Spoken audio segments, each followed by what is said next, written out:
And we are now hearing from Israeli Prime Minister Benjamin Netanyahu. He says he is opposed to a unilateral ceasefire in Lebanon, which does not change the security situation there. This is part of a reach out from a call with French President Emmanuel Macron.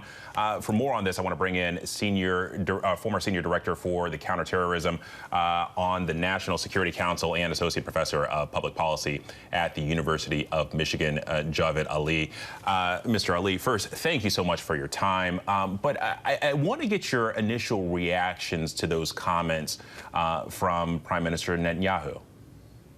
So, Alex, nice to be with you this afternoon. And the comments seem to suggest that, at least from the Israeli perspective, that they feel militarily and operationally that they have the momentum and they are delivering significant pressure against Hezbollah to the north. So if that is an accurate assumption to make, then why would the Israelis come to the table and agree to a ceasefire when they have Hezbollah sort of on the back foot right now and can continue to degrade Hezbollah's capabilities to threaten Israel? And this is all part of the plan, I believe, as well, is to bring back the tens of thousands of Israelis who've been displaced over the past year plus because of the rocket and mortar fire from Hezbollah to the north. So it would appear that right now, at least from the Israeli perspective, they're in no mood to negotiate on that position. Well, and also, how significant is this letter from the U.S. to Israeli officials with the 30-day deadline? So this is another really interesting development, that this is I would say this is one of the toughest messages that the U.S. has delivered. This is a formal message that's signed both by the Secretary of State and the Secretary of Defense, basically telling Israel that in order for the continued flow of U.S.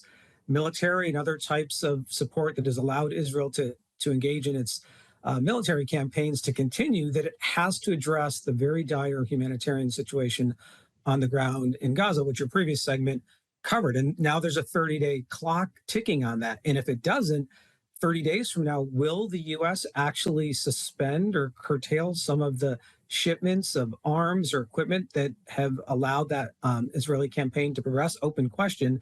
But I think this is going back to developments over the past year.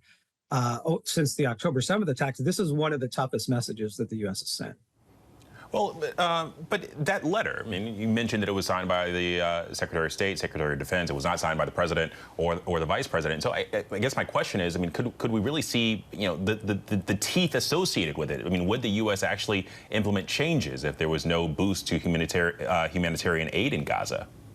Well, this is why there's a 30-day clock ticking as of the delivery of the letter. And so 30 days from now, which is also past the U.S. election, the first week of November, if the conditions on the ground aren't materially improved, then potentially Israel would be in violation of some of these U.S. laws that undergird that support to Israel.